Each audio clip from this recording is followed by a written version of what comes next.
Welcome back to Instant Experts. All the latest news explained by idiots. That's us. A laugh at the world's crooks, fuckwits and morons to keep you sane in a crazy world. Hosted by me, Henry Lee, and my good friend, The Honk. Henry, what a pleasure to be back with you for episode 4. Yes, and go us. Listeners all over the world. Well, it's just exploded. The podcast has exploded. We've got listeners in 12 countries now. Wow. Where are they from? Thailand. Yes. France. I love it. Bhutan. Bhutan. The land of the Thunder Dragon. Yes. And also by reputation, it's always said to be the happiest place on earth. What are they so happy about? I don't know, but presumably that was immediately before. That test presumably taken before they started listening to this show and we depressed the fuck out of them. Yes. So 12 countries, 44 cities, including metropoli such as Tucker, Georgia. Yes, hello, Tucker. Bozeman, Montana. We've both been there. We have. Beautiful place. The Bronx. Yeah. Shit getting real on Instant Experts. On the streets, they're listening to Instant Experts. We can handle ourselves. They got a boombox like in the 80s, but it's Instant Experts. Oh, yeah, so it's actually 1,000 people listening through the boombox. That's right, yeah.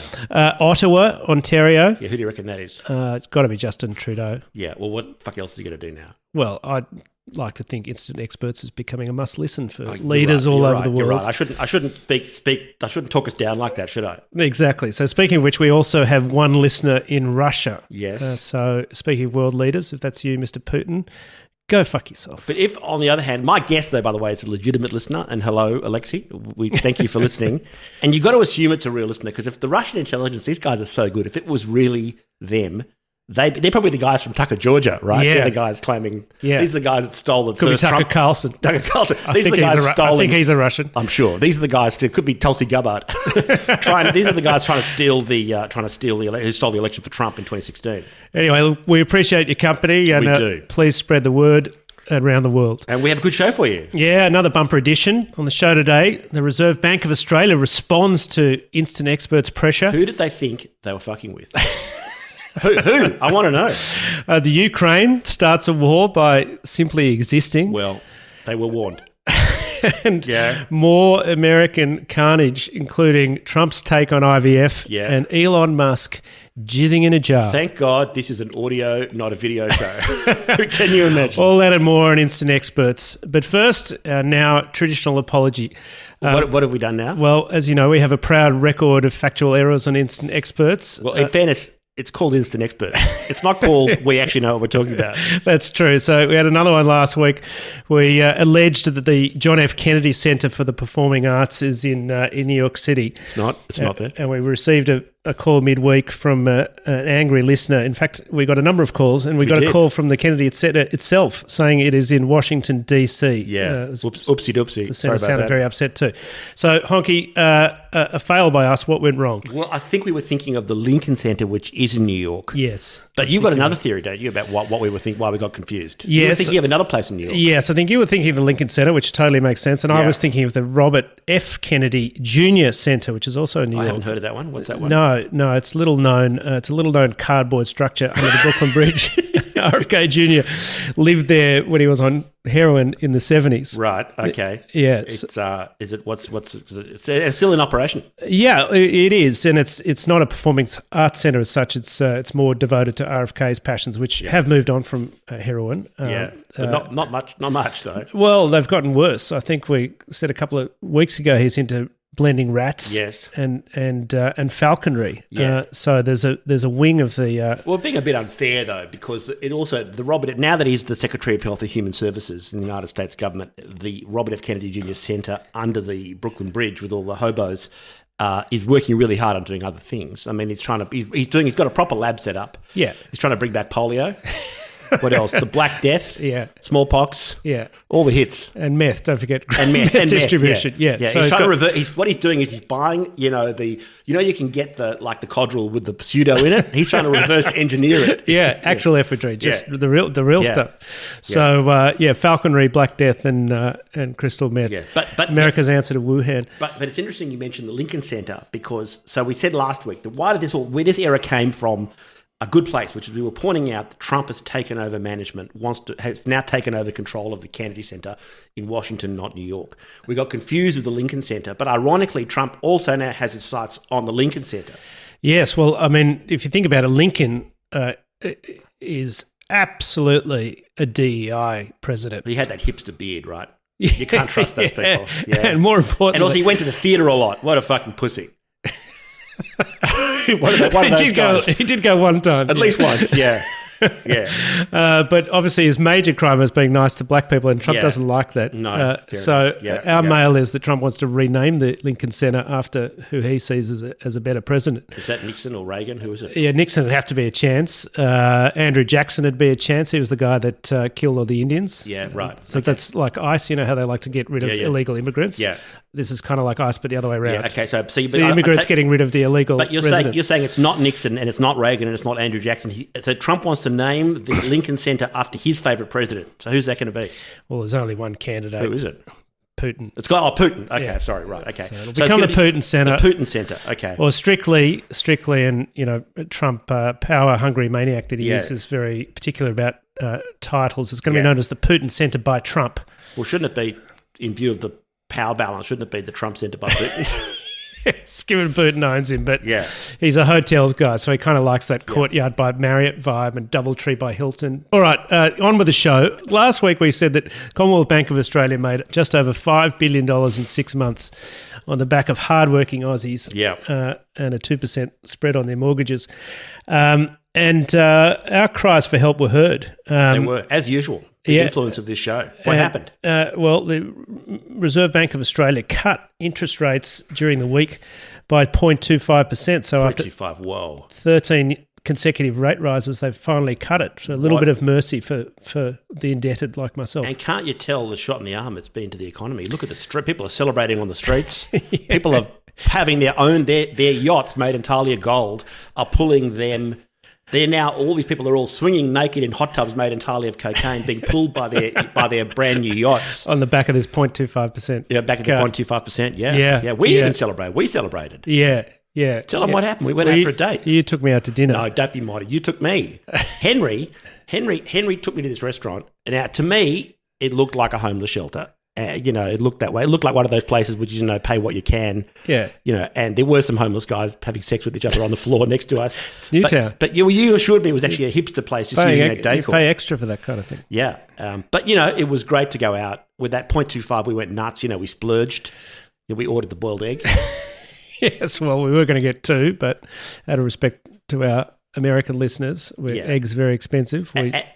And also, I don't know about your house, but my house, the flush hasn't worked for a couple of years now. And the bowl's getting pretty full. I don't think that's interest rate related. That might be a personal hygiene issue. It's pretty full. And so we needed that money. It was a question of get the toilet flush to work or have the second boiled egg.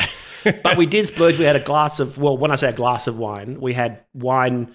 We had the equivalent of one glass of wine split between two of those newspaper hats. Yeah, that was poured beautiful. directly from the cask, though. It was beautiful. And the way I thought the wine was glistening and making Henry's skin look beautiful.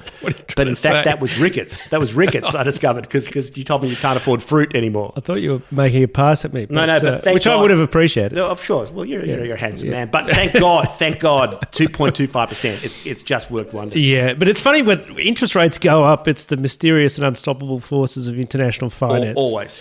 But when they go down, the Prime Minister's brilliant leadership is solely responsible. Are you saying that Albo's had something, our Prime Minister, Anthony Albanese, we call him Albo? He had something to do with it? I'm sure he'll claim credit for it, although I suspect it was less out of brilliance than desperation. Well, why do you think he needs to impose this cut? Well, doesn't he owe $4.5 million on a beach house? Oh, yeah, poor baby, yeah. Which, by the way, he may shortly, there's an election in May, he'll shortly be spending a lot of time there, and he doesn't want to lose the house. 0.25% is no joke. No, not when you need to live there, because you're going to be out of job. Yeah. But look, these are the trivialities of Australia. Yeah, there's bigger problems. There's actual trouble all over the world. So we say it every week. It's not supposed to be a show about Trump, but it is about crooks, fuckwits and morons. And he's all three of those things in one. He's the triple threat. And this week is probably a new low even for him, which is quite an achievement. It's pretty amazing. We're talking, of course, about his remarks about Ukraine and Russia. Yeah, and he's accused Ukraine of starting the war. Sorry, just humour me. How does he reckon they started the war? They started the war in the same way Poland started the Second World War, by being next door to a freaking lunatic and being who wants invaded. to take them over. Yeah. Being invaded. So they started by being invaded, is that right? Yeah. And he also wants some of the conditions he wants. The condition of supporting Ukraine in this dispute with Russia. One of them was Zelensky's got to agree to an election, because Trump said that Zelensky's approval rating is 4%. In fact, it's 50, so he was only off by 46%. Although that is consistent with a theme we'll come back to during this episode. Yes. He wants Zelensky to face an election. Number one, most Western democracies do not have elections in the middle of major wars and conflicts. Nobody in Ukraine wants to have an election. And we know why Trump wants Zelensky to face an election, so he can interfere in the election and hand the election to Russia, right? He can. So Zelensky can have the same experience of Putin fiddling an election. And can I just point out, this is Trump and Putin who wants Zelensky to face a free and fair election. Putin's never, I mean, if Putin faced a free and fair election, he'd die of a stroke, wouldn't he? Of shock. He'd die of shock. Well, to be fair, he did win the US election. He won the US election. I'm sorry. You're quite right. Yeah. At least the and I assume, by the way, if Zelensky legitimately lost a legitimate election, he would step down. Unlike certain people I know. Just like, I'm sure he'd take it very well, just like Donald did in 2020. But and that's not the worst of it. What about the peace talks that Trump had with Putin without Ukraine present? Yeah. Although if there was a meeting between Trump and Putin, I'd be the first one to not want to go. Oh, fair enough. Yeah. Oh, so you reckon Zelensky... You reckon he bowed out? He said, I'm having my... So I've got tickets to Ibsen at the Lincoln Center. Exactly. And he wanted... What was his other deal? The other beautiful thing he wanted half Ukraine's resources forever, which is... In return for what? The US supporting Ukraine? It was like, back pay. We gave you all these weapons because we're, fighting for justice in the free world. So let's just be clear here. We know... but now we want to send you a bill. So let's be clear. We know what's going on here. These are all meant to be not offers that you have to, you can't refuse. These are all offers you can't possibly accept, right? And the purpose is so that Trump can say, hey, we gave them a chance. They said no, so now we have to support Russia. But that's not the real reason Trump is backing Putin. It's pretty clear. Trump's a Russian asset. They've got something on him. Yeah, and presumably, it's as everyone speculates, it's the videotapes of the pee-pee from the hookers. The golden shower tape. I mean, if Trump could just learn to gargle his own urine, the world would be a safer place. I'd do it Todd Carney instead. Yeah, for those listening, so Todd Carney, rugby league, was a former footballer in Australia, famous, notorious player for Australia. Even he was so bad he got drummed out of Australian football for this. He was caught on video gargling his own urine, urinating into his own mouth. And couldn't he teach that to Trump? Yeah, well, the world would be a safer place. Well, Carney's now come back to Australia. He's apparently coaching for the not very successful team called the Titans, the Gold Coast Titans. Surely they could loan him out on secondment to Trump. Well, the sooner the better. Save the world. Who would thought that Todd Carney would finally get his moment, save the world? Look, as sad as it all is, it is exciting for America to have its first Russian president. That's true. There is silver lining. Now, speaking of authoritarian regimes, China, the other member of the big three with Russia and the US, has been doing military exercises near Sydney Harbour, so just 100 miles or so off the coast of Sydney. What's up with that? Well, a lot of people are very nervous about this. Apparently it stems from some dispute in the South China Sea where there was some Australian Air Force reconnaissance plane. China thought it shouldn't have been there, fired flares at it. Australia objected. And the next thing you know, China turns up with this huge warship near Sydney Harbour. Everyone's panicked, but in fact, they're sending a message to Australia. We can project power all the way to your front door. That's what everyone thinks. But in fact, you told me we've got the scoop. In fact, this is one where China's actually blameless. This is classic, as they call it, xenophobia, racism. China is doing the right thing here. We found out what it was. Yes. Which is that there's a lot of customer complaints here in Australia about Temu deliveries being really slow. So they're just trying to speed it up. Direct delivery, yeah. Yeah. In fact, you've got or maybe if someone went on Temu and ordered a ship. Well, that could be it. It could be a ship. Yeah. I got one of those once. Yeah. How was it? Well, I got it for your birthday. But I'll tell you this, but I wanted to make sure it worked, and I will tell you this, for 36 hours, it was the best warship I ever had. It's a ship that turns into a bath. It does. It did turn into a bath, and therefore, unfortunately, I had to ruin your birthday. Sorry. Yeah. Sorry. Well, anyway, so lay off China. Lay off China. Chinese government, very nice people, here to help. Yeah. Now, who's not here to help, though? Well, we've probably talked Trump, but we need to talk about his little mate, Elon Musk, who was running around with his DOGE. 12-year-olds. 12-year-old psychopaths sacking everybody. Yeah. And they did one this week which... even for them, was extraordinary. Just reminded me of bad consulting projects over the years. I'm a management consultant by background, and sometimes you know what you're doing, and sometimes you don't. Yes. And when you don't, you just make stuff up. So what happened? Allegedly. Well, a couple of things. One is he and his buddies fired 350 employees at the National Nuclear Security Administration. They fired them on a Thursday night. Yes. Employees lost access to email immediately, couldn't get into the office Friday morning. Yes.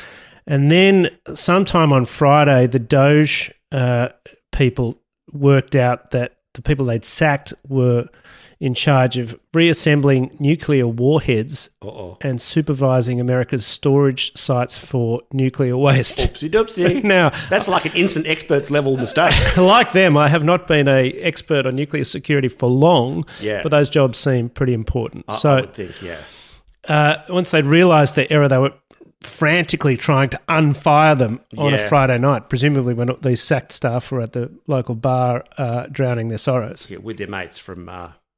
Tehran, Togo, South Sudan, Yemen, North Korea.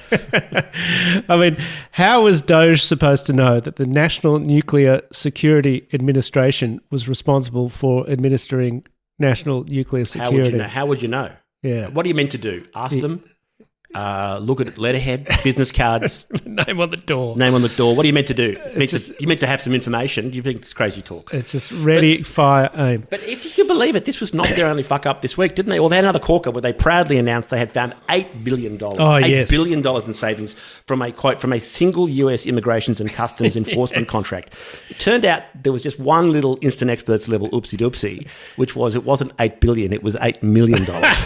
Dr. Evil would be proud. That was good. $8 million. Off, as you said to me, they're only off by a multiple of 1,000. Yeah, and also it's US immigrations and customs enforcement. Isn't that Trump's whole thing? Is to invest in immigrations and customs enforcement so they can kick out illegal immigrants and enforce tariffs and customs on other countries. Yeah, I would. And now they're trumpeting getting rid of $8 billion worth of people from that department. They wish it was $8 billion.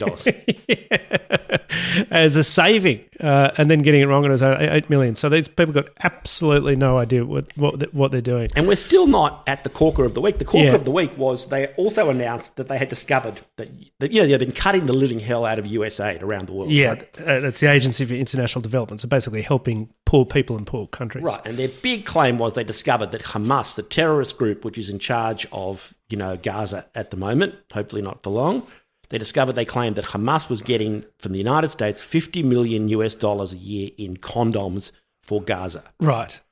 Only one problem. Right. What? Is it possible that they got the particular Gaza? Doesn't seem confused? likely, even for a democratic administration. That doesn't seem a likely thing to be doing. Yeah, giving condoms to Hamas. They were right about Gaza, but they were wrong about which Gaza. There is a Gaza in Mozambique, not in the Palestinian territories, and it's that one which was in fact getting $50 million in funding for condoms for Africa. Right. And there's a good reason for that, right? Mozambique's in southern Africa, so I assume it's got shocking rates of HIV infection. You told me, I think one of the highest rates of HIV infection in the world. Yeah, so they've been sending condoms to Gaza, Mozambique to try and reduce the spread of HIV. Yeah. And Musk and co have assumed they're sending $50 million worth of condoms a year to Hamas. Yeah, what a bunch of morons. Because once again, they didn't quite manage to check where this particular Gaza was. I'll tell you who I'd like to have $50 million worth of condoms. Who's that? Who? Elon Musk. Yeah, go on. Why? Why is that?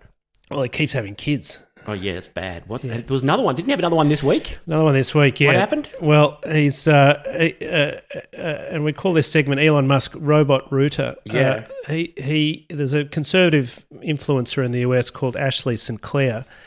And she announced midweek on Valentine's Day, actually, when Musk was too busy sacking the guys with the nuclear codes to go on a date. Fair enough. She announced that Musk is the father of her 5-month-old child, I should say. Yeah, I did like how she did it, but I can't point out. I like that she did it for the world's social media to draw attention to the need for privacy. Yes. That was good. On X. That was Twitter. great. On X. Anyway, if confirmed, this baby would be Musk's 13th child with 4 different women. Does this mean he's had sex with? Well, Question mark. Let's not jump to conclusions. Oh, sorry, He's I got apologise. had 6 kids with his first wife, Yes. including twins and triplets. Yes. He's had 3 kids with his second wife, a pop star named Grimes. Yes. As a sidebar, these kids have very odd names. Yes. The elder boy is known as XAE A dash, and then in Roman numerals 12. So X little I. Yeah. So XAE A dash 12. He's the little shit eater that's been on his shoulders in the Oval Office. Oh, is that he? kid, yeah. Okay, But in right. fairness to that kid, that sounds like a weird name to us, but I actually studied Latin at high school. And that name's actually a beautiful Latin name. It Yeah. translates in the English as "please punch me in the face in the playground." It's a beautiful, beautiful name in Latin. Well, I'm sure they'll be happy to help him out Yeah. when the time comes. So boy XAE A-12. Yes. A girl named Exa Dark Side Rail. The fuck is that? A boy named Techno Mechanicus. Yeah. And then a toddler whose name is unknown to the general public at this stage, but presumably it's something like Zaphod the Robot Child. The third. We're not finished yet. We're not finished. So We're 6 still with the going. first child, 3 with Grimes, it's 9. 3 kids with an executive in Neuralink, brackets, Musk owns the company. So Right. So he gets to impregnate the staff. little home shopping action there. Yeah. 3 kids with a Neuralink executive named Shivon Zillis. Did he also name the executive? That's a sort of a bit of a Zabrox 3000 name, isn't it? That's 6 with the first wife, 3 with the second. That's So we're 9. at 12, 3 yeah. up 12, and now the kid with Ashley Sinclair. Jesus So Christ. that's 13 kids. Yeah. And this is a guy who thinks everybody should work 100 hours a week. Yeah, and also this is the guy who wants to eliminate waste, don't forget. Hate waste. He's the chairman and CEO of 5 companies: SpaceX, Yes. Tesla, Yes. Twitter/X, Yeah. Neuralink, Yeah. and a tunneling company called the Boring Company. Right, that's not named after his speeches. No. No. And so if you take out time for sleep, tweeting, and ketamine, those kids are going to get 20 minutes tops each with Dad between now and the year 3000. You left out one of his companies. He hasn't got another company you told me about. He's got a new company. So not just SpaceX, Tesla, Twitter X, Neuralink, and the Boring Company. There's also SOTI. What's that one? What? I don't know. What is it? It's not Doge, no. It couldn't be. Is that sucking off Trump Incorporated? is that what that is? He does spend an awful lot of time. Yeah. But you said, for a guy doing claims to that. work 100 hours a week. Yeah. And, you know, it just having 13 kids and outsourcing it to 4 different women and surrogates in a number of cases is just extraordinary. I mean, the arrogance of Musk thinking that the world needs one of him, let alone 13 of him. The horror. The sooner he goes to Mars. And they're all conceived by better. IVF mostly. Yeah, mix IVF and a couple of surrogates as well. So So what's he saying? He's too busy to even have sex with his own wives. Is this what you're saying? Well, so it would appear, although it's quite possible. I was going to say, yeah. It could be Now that I say that, it could Say it well out be loud. the other way round. Yeah, what do you reckon the deal looks like? What do you reckon the email looks Yeah, like? I'm not sure the wives would want to have sex with him, so it might be more along commercial lines. What do you reckon? What do you reckon? What the, Well, it sounds like, yeah, sure, I'll have a kid. Yeah. Just send over your jizz in a jar and a check. yeah, and it sounds like he has. Yeah. But at least we now know. I mean, now that you've said it, explained it so brilliantly to me, I finally understand why he needs all these contracts he's awarding himself. It's the fucking the school fees. the private school fees. Yes. So 13 kids. Yeah. 13 years. 169 years, is that right? The 169 school fee years. Yeah. Jesus. That's a lot even for him, even for imagine- the richest man in the world. Imagine sport on a Saturday morning. How many Kia Carnivals do you need? I feel like the presidential convoy, the motorcade. Yeah. There'd be a motorcade of Imagine the Kia school Carnivals. holidays. Yeah. The drive-through McDonald's. I need It's a like $12 million. A 13-seater. $12 million in cash for the McDonald's. You got to. Can you tap a card? Can you tap your ATM for $12 million in burgers at McDonald's? Yeah. I mean, I know you can save some money. Yeah. Take a hand job once in a while. Maybe from a woman. Yeah. Not a robot in an IVF Exactly. lab. You got it. Yeah. All right. the horror. Close to time. So let's go quickly in sports news. Yes. The only story that of note during the week that I saw was the government of Papua New Guinea building a $150 million compound to house players, staff and families from the new NRL team that's going to be based over there from 2028. Just tell our listeners overseas what NRL is. Well, for our overseas audience and Victorians, the NRL is the National Rugby League. So it's our equivalent of the NFL. It's big blokes smashing each other, big aggressive guys who often do stupid things. Yeah, they do the big four things you normally see in Australian football. They run, they tackle, they drink till they die, and they rape each other. That's mostly what they do. So why are they building a compound? Well, there are two theories. One is to protect the players from the locals because Papua New Guinea, it turns out, has the second highest crime rate in the world. Oh my God! It's beaten out heavyweights such as South Africa in fifth, Haiti in fourth, and plucky and perennial contenders Afghanistan, who are in third. I've got to guess what the number one is. It's got to be. I assume it's at the moment it's the eastern suburbs of Sydney. Isn't it all the anti-Semites running around, burning down non-Jewish childcare centres to draw attention? You imagine these poor Palestinian bastards in Gaza. Like, it's not bad enough they've had or half of them been killed, been blown to shit, living in rubble. They get a call every day saying, "Sorry, what did these fuckwits do in our name?" It's just every time these guys do something, they set the cause back 30 years. But so is eastern suburbs of Sydney, is that the number one most dangerous place in the world? It was a fine effort, but number one is actually Venezuela. Oh, wow. Home of oil, plastic surgery, and it turns out a lot of crime. So, right. So two theories on the compound. Yes. One is to protect the NRL players from the locals. What's the other theory? Well, two is to protect the locals from the NRL players. Well, that's plausible. I think this is PNG's title shot. I've seen these guys out. I mean, that's fair enough. The second most dangerous country in the world, and by introducing an NRL team, maybe they can get to number one. Oh my God, that's why they're doing it. That's why they're doing it. I wonder what the team's going to be called, by the way. Well, you told me they're going to be flushing $60 million Australian taxpayers' dollars down the toilet. Yeah, Albo decided to spend $600 million to bring this team in. So that's the name of the team, isn't it? What's it going to be though? Well, the PNG Flushers. The PNG Flushers. It's got to be perfect. It's got to be. That's all we have time for. It is, we really appreciate. Thank God, that's all the time we have. We really appreciate your support of the show. Ibsen would have been proud. We have a lot of fun doing it. We do. Our audience is growing each week, which gives us a lot of encouragement. It does. Thank you. And if you'd like to help us further, please share, rate, and subscribe, particularly sharing the show with friends you think might like it. Yes. We normally record on a Friday, Australian time, with a view to getting episodes out by Saturday afternoon. So that's late Friday or early Saturday in the US and Europe. And if we get our act together, we'll try and get them out close of play Friday so you can start your weekend with some semi-intellectual stupidity. But in fairness, that really all depends on just how much stupid shit people pull on a Friday around the world. So if we're not out till Saturday, blame a crook, fuckwit or moron. Exactly. Blame a crook, fuckwit or moron near you. Yeah, sadly, stupid never stops. That's what we say on the show. Stupid never sleeps. Stupid doesn't sleep. Stupid never sleeps. All right. See you next week. See you next week. Thank you.